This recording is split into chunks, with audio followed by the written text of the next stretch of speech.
या न्यूज बुलेटिनचे सहप्रायोजक आहेत गोकुळ.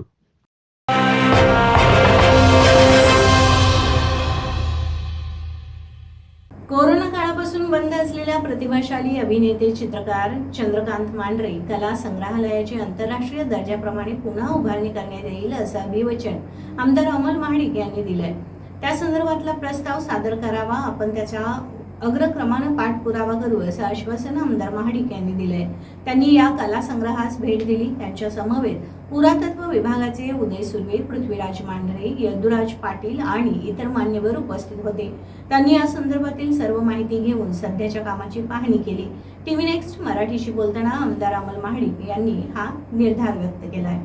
परिवाराच्या वतीने अमलजी महाडिक यांचं स्वागत. आज कोल्हापूरचे एक जे वैभव आहे आणि कोल्हापूरनंतर महाराष्ट्राच्या किंवा भारताच्या कला क्षेत्रात जे मांढरे परिवाराचं हे कला संग्रह आहे, यांनी ती 100 वाजतातून हे सगळं केलं होतं. कोरोनानंतरच्या काळात हे सगळं थांबलेलं आहे आणि या कामाला गती देण्यासाठी अमलजींनी आज भेट दिलेली आहे.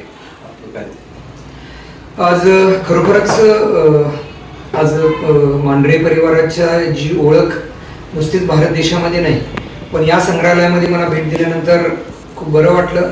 कारण कलेला चालनाने जे कलाकार आहेत की त्यांच्याकडून काहीतरी शिकण्यासारखं, त्यांना प्रोत्साहन देणं, त्यांचा जो अनुभव आहे तो लोकांपर्यंत पोहोचवणं, या दृष्टिकोनातून गेल्या 1947ची जी इमारत आहे ही पहिली वास्तू बघितली आणि त्याच्यानंतर 1987च्या दरम्यान हे संग्रहालय म्हणून याचं स्वरूप मांढरे परिवारांनी त्याला सहमती देऊन याच्यामध्ये आलेलं आहे. राज्य सरकारने या संग्रहालयासाठी जवळजवळ 4-4.5 कोटी रुपये या वास्तूसाठी दिलेले आहेत. याचाच एक आज आढावाने सहज भेट देण्यासाठी मी आलेलो आहे.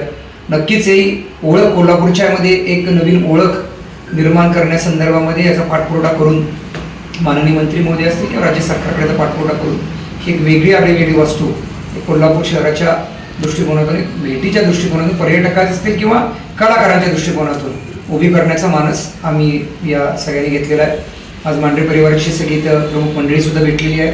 नक्कीच या संदर्भात सरकारी याच्यामध्ये खूप सकारात्मक आहे आणि येणाऱ्या काळामध्ये मंत्री महोदयांची भेट आणि याची पुढची दिशा ठरवून ही वास्तू उभी करण्याचा मानस आम्ही केलं.